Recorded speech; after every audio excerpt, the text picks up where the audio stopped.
Hey, everybody. Hello, hello, hello. How's everybody doing? It's me, Comic Crack, back after a long time of non-activity, really.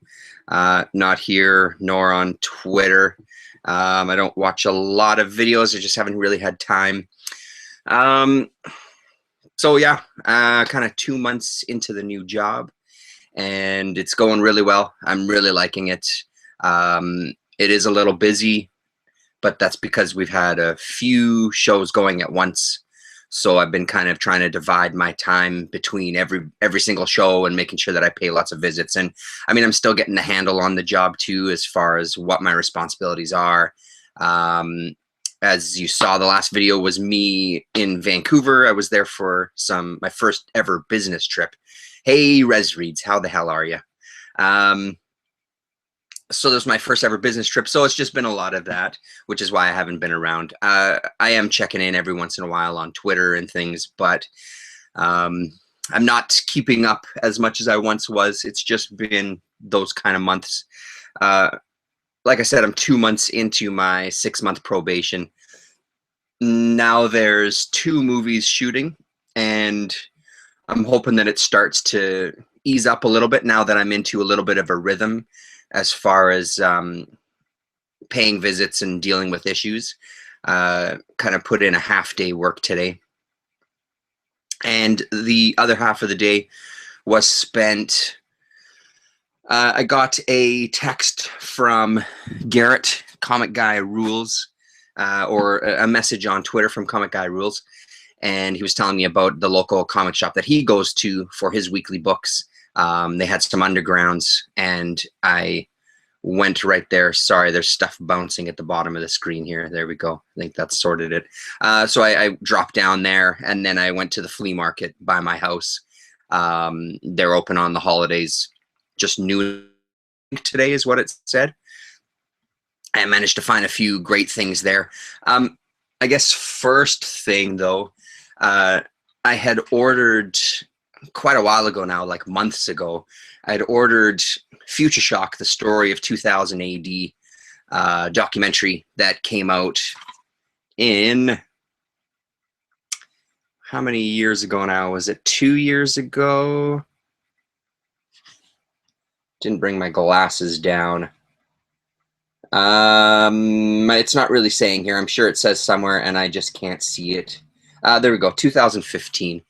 I'd wanted to see it for a long time, but being in Canada, it's not something that I've seen anywhere. I don't even know if it's been released as a Region 1 or Region A for the Blu-ray. If there is a Blu-ray, I think maybe it just came out on DVD, so Region 1 for DVDs. And it's not something that, not that I would do this sort of thing. Let's not get into this discussion. It's not something that I found torrent either, or even on YouTube, because sometimes these things show up on YouTube. At the end of the day, I really wanted to see it. So I found an Amazon.ca listing, and I didn't pay close enough attention. I thought, oh, thank God, here it is finally in a Region 1. So I bought it. And then it didn't show up. And it didn't show up, and it didn't show up. And I let it go, and I let it go, because I know sometimes just mail takes a little bit of time, so I wasn't panicked about it too much. I finally contacted the seller and said, listen, you know, it's supposed to have been here by now. There's been no sign of it. He was really nice. Right away, he gave me my money back. No questions asked, no nothing. And then that was about, oh, geez, 3 weeks ago now that he gave my money back, or maybe less, maybe more. Couple of weeks ago anyway, and yesterday, or a couple of days ago rather, it showed up in the mail, the Future Shock, the story of 2000 AD DVD. And then of course when it showed up in the mail, I saw all of this labeling of 15, very strong language, and that's not something that we have here in North America, of 15, or that looks like this. So I started to get a sinking feeling in my stomach, as excited as I was. Realized that this is Region B, or Region 2, I guess, is the UK. Yeah, Region 2, which means that it will not play here in North America on any of our devices. So suffering even still. Did some research to see if there's a new Blu-ray player or if there's such a thing as a region-free Blu-ray player.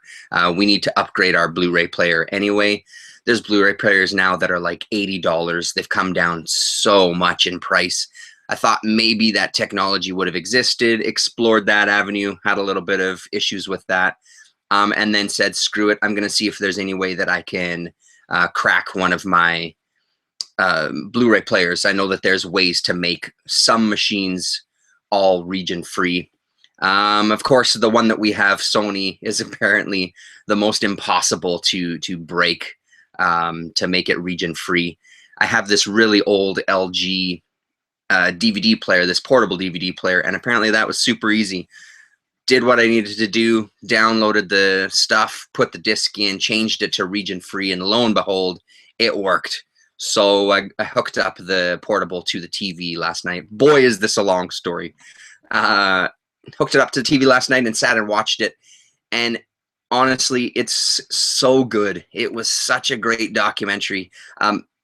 Again, growing up in Canada, 2000 AD wasn't a lot of, there wasn't a lot of it growing up. I did know about it. I knew about Judge Dredd, and that was about it. And I mainly knew about Judge Dredd because of a band, Anthrax, that I liked, and they had a song, I'm the Law, that was about Judge Dredd, so that was kind of that introduction. And then, of course, as I was reading Vertigo, there was introduction to more kind of the British invasion, I guess, the new wave of British invasion comic artists that were coming across and working a lot for Vertigo at DC.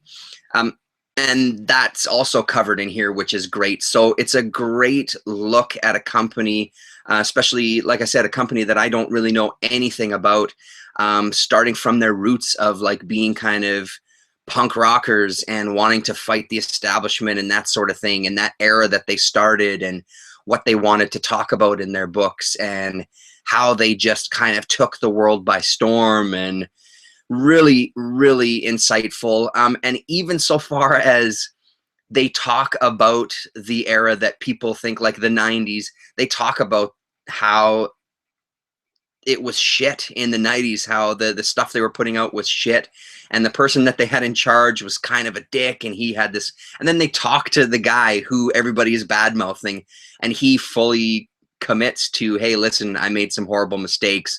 I was a real prick to some people, and but this is the way that it was. And he kind of tells things from his side, and that's something that you don't often get to see either in any sort of documentary, especially about like entertainment kind of things. They always want to focus on, here's the prime, and then they touch a little bit maybe on like the downtime. But they really did an amazing job with this. So if you do get a chance to see this in North America, I don't know if there's any plans for it to come out in North America or what those plans are. If you get to see it, if you have the chance, I don't think it's on Netflix or anything. Highly, highly recommended. And for those of you who watch Friends from the UK, if you haven't seen it, again, I'd highly recommend it. So I managed to get a copy. Sure, I had to go about it in a way, but I mean, they got my money for this, and gladly. You know, it was well worth the problems and the issues that I had to face in just watching this movie. Highly, highly recommended. 100%. Yeah, and especially, like I said, talking about coming over to North America and working with Vertigo Comics and how that affected things, how that affected comics kind of in North America, and how that affected, in turn, 2000 AD, people using 2000 AD as a stepping stone to make it big, was just really cool, really laid out well. There's not much in the way of extras on here. There are some... there's 2000 AD Origins e-comic, which includes things like Judge Dredd, Rogue Trooper, Slain, Nemesis the Warlock, Strontium Dog, Halo Jones, ABC Warriors, etc., and a couple of titles that I don't know, Nikolai, Dante, Kingdom, and Shikara. So I haven't looked at those because it won't play on my computer. but I guess it's just samples of comics, but there's nothing else. There's no like behind the scenes. There's no bonus. It's a really stripped down DVD, but when the documentary is this good, that's completely fine by me. I really hope this gets a North American release. That would be a great thing. While we're on the topic of videos and documentaries, something I've been looking for forever, and every time I see the VHS online, it's really expensive. When I've seen the DVD is not super expensive, but I just have never, I've never jumped on it yet. Today was when I was at the flea market. Staring at me on the shelf was Comic Book Confidential by Ron Mann, right? Yes, Ron Mann, a feature film by Ron Mann for $5 measly. The VHS version, another documentary that if you haven't seen, it was part of a rental house. Jumbo Video here in Winnipeg was one of our places.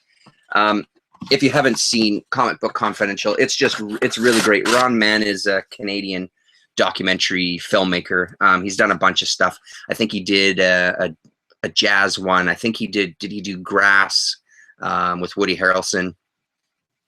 I think he did one about vinyl collecting, if I'm not mistaken. Anyway, this is unreal. And then he did that was Zwig that did the Crumb.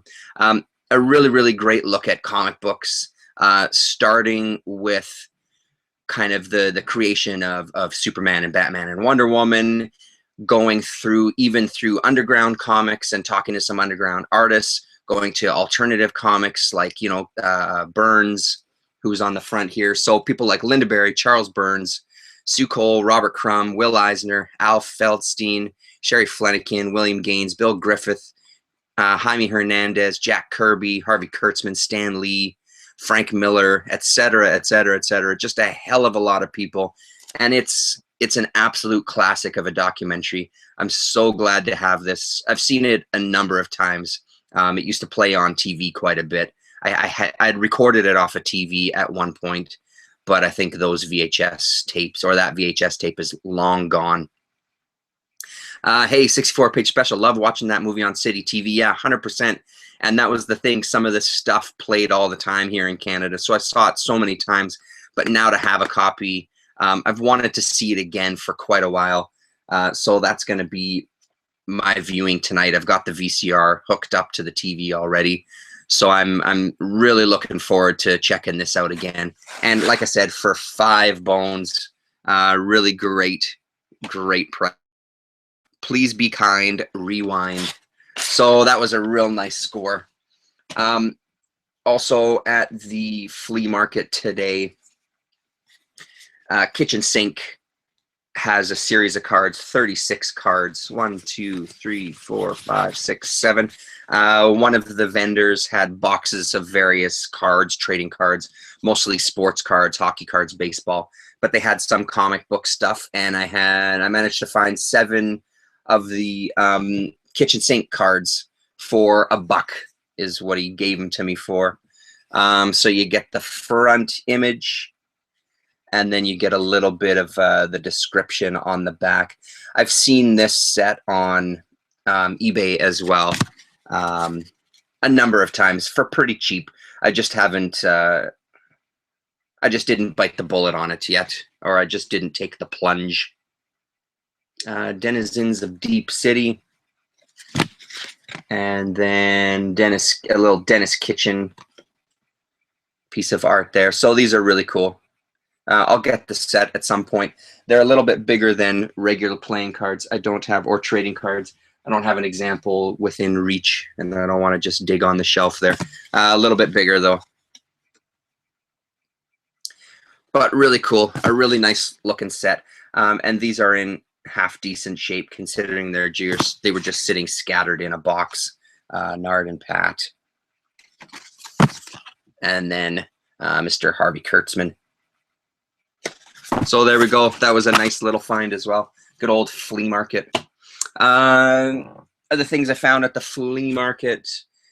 Another issue of Our Fighting Forces featuring the Losers. $7.50.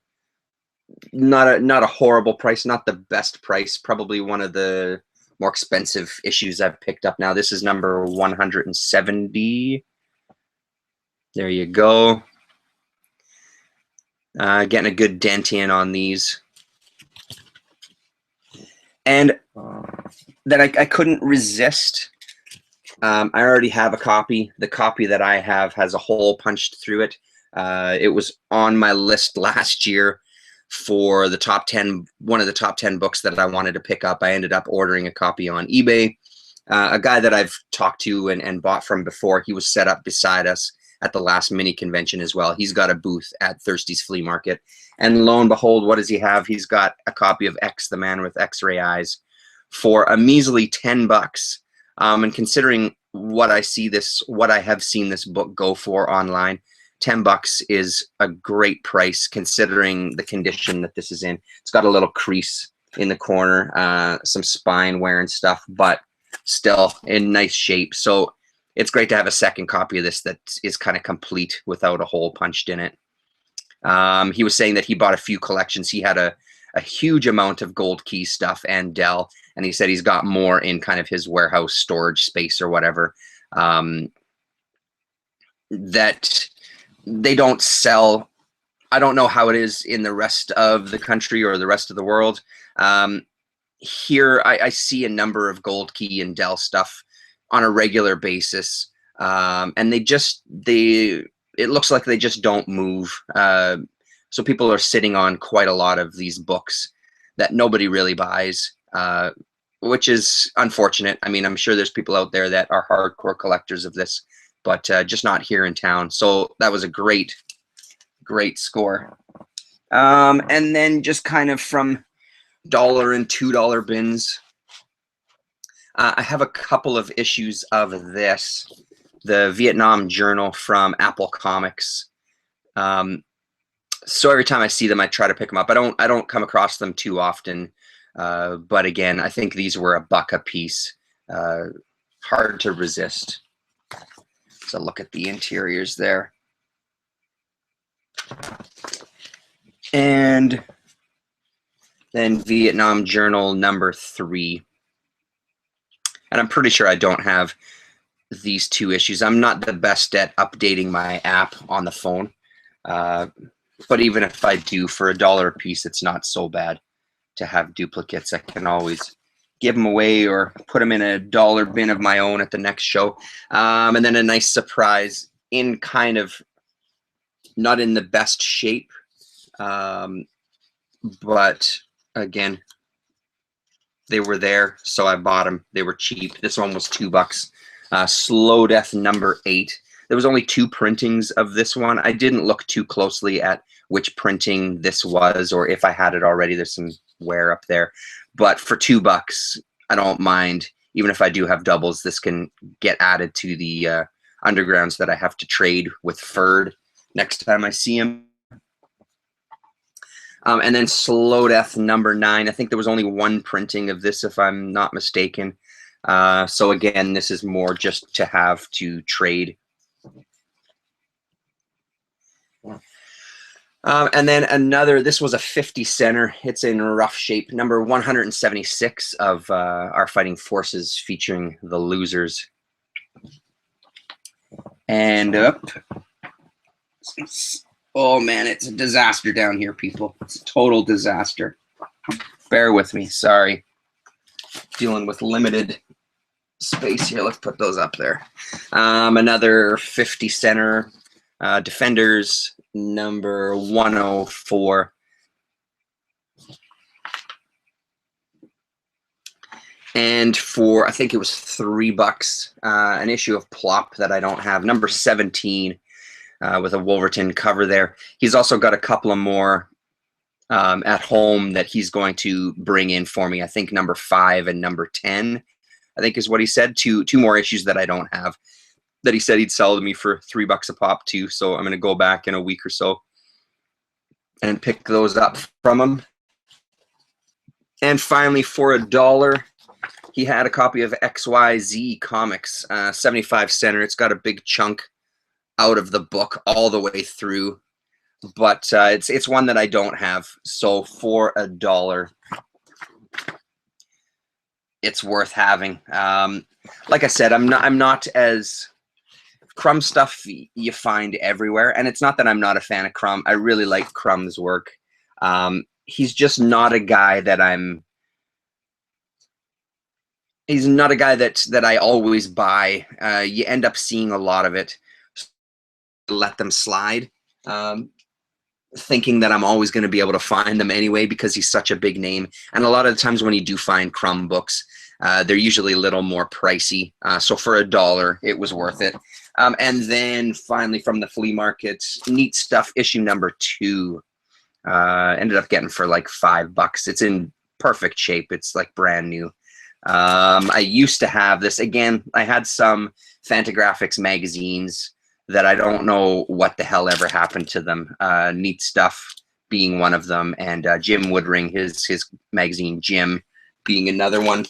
So it's nice to find those when I do. So the meat of it is some undergrounds that I grabbed from, I always blank on the name, Comic Factory 4, which is Garrett, Comic Guy Rules on Twitter and YouTube.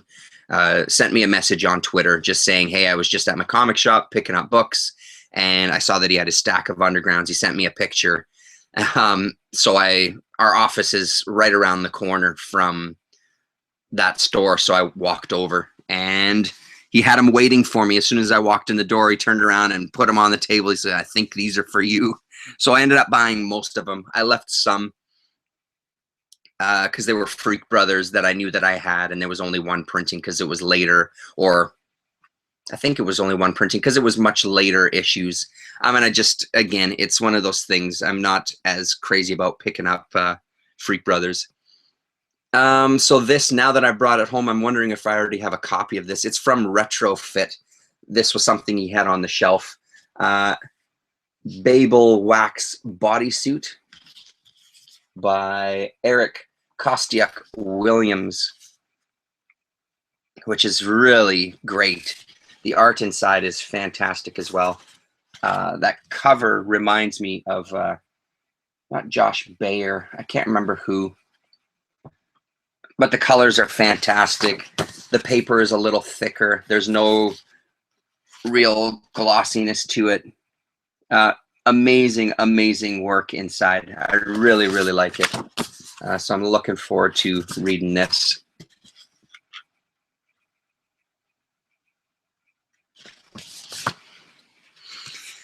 Oh, Gene Paul Ace Peter, how's it going, man? Need that Dr. Atomics. Yeah, I do have a couple of Dr. Atomic in my life already, and they're great. The ones that I have, I do see them from time to time, but that's another title that, especially the first and second issue, they go for pretty big bucks. But I think I've got 3 or 4 issues of that series, and then the other one from Comic Factory 4 that was a little pricier. This one was $10, but it's an early printing. It might be, I think he had it marked down as a 3rd printing. It's a 75-cent cover. I don't have a copy of this at all, but it's Mr. Natural number 2 that I don't even have a later printing of. Holy smokes, the Comic Crypt of Castle Hills. How the hell are you? Nice to see you. Thanks for tuning in, everybody. So that was a pretty nice score, even though, you know, like I said, I'm not as anxious for Crumb stuff but this one, because I've never seen it around, I didn't mind paying the $10 for it. It's in really nice shape. The startings of a spine roll. So apparently the story is that the guy at Comic Factory had a guy selling off his collection because he was moving, and he had a bunch of undergrounds and some stuff. I don't know what happened to it. We didn't actually talk about it. We just started talking about underground comics in general. I guess he had some stuff that he had since the 60s and 70s, you know, because he also bought some I think it was Laugh some kind of more adult digest books. They were a mix of one-pager kind of gags, illustrated gags, and then some nudie photos as well too. Some more kind of like men's magazines. So we had a bunch of those, which were great. But nothing that I was really looking for. So I think that was part of this collection. This guy was moving and he just wanted to not throw away, but just get rid of some of his collection, and ended up selling them to him. So I told him, in the future, if you ever come across any undergrounds, please let me know, because I'm more than happy to buy them. And I think most of these were third printings too. He had them listed on, but he fully admitted that he was having a bit of a hard time finding out exactly which printings some of these were. And again, this is a stack of Zap comics, and they're in such nice condition that even if I do have doubles, these will be upgrades for the ones that I have, because these are beautiful. It's like he bought them new and then just filed them away. They're really, really incredible. So I'm very excited about this. This is issue number 10. And again, all of these Zap, minus one of them, I think, I already have, but I do not mind having multiples, especially if it's printings that I don't have. So there's number 10. Issue number 9, like, I mean, I don't know if you can tell on the video or not, but they're just pristine. They're really, really flat. Just incredible. So Zap number.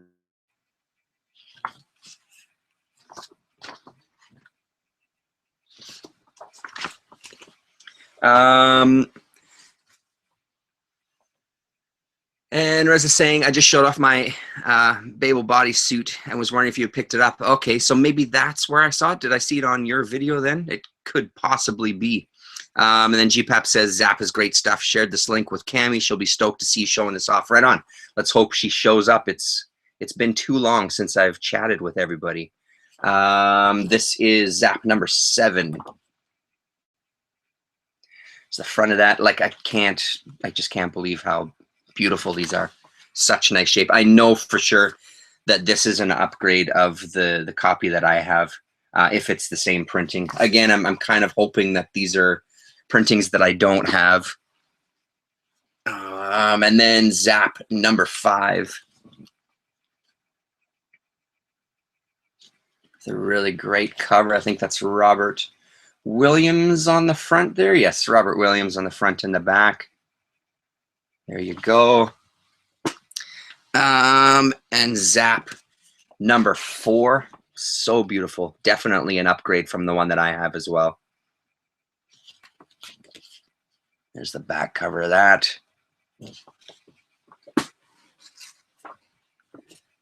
Zap number 3. This is I have a couple of printings of this one. This is the flip book. Yeah, this one, I'm assuming you were talking about this one, the classic cover. It's really iconic for sure. So that's that one. And then finally for the Zap comics, issue number 2, in just like brand new, hot off the presses shape, honestly. The gloss on it is amazing. The feel of it is just amazing. You know, it's a $2.95 cover price, so that is a later printing for sure, but still, amazing stuff. Really, really glad that I managed to score those. Thank you very much, Garrett, for letting me know. And then the final book that I grabbed from this stack, one that I don't have, this is Young Lust, issue number 1. I've only got a few from this series, but this is not one of them. And again, it's a $2.50 cover price, so we're looking at a much later printing, but doesn't matter. It's the book that I want. So there you go. Show you a couple of samples inside there.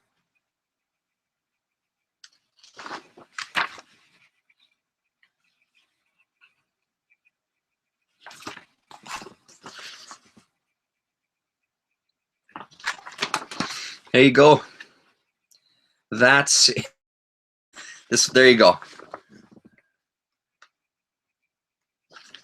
Thank you very much, everybody, for tuning in. It was great to see y'all. Thanks for stopping by to visit. I'm going to try to come back on a regular basis, somewhat. Try to check in on Twitter a little more. I talked to Johnny Zero recently as well, too, and hoping to do a hangout with him in the near future. I've been trying to read when I can, so I've read through a couple of short series.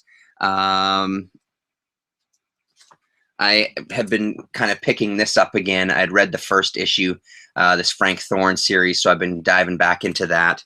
Managed to find, what was it called? Cyber War, I think it is, that Johnny Zero had recommended to me.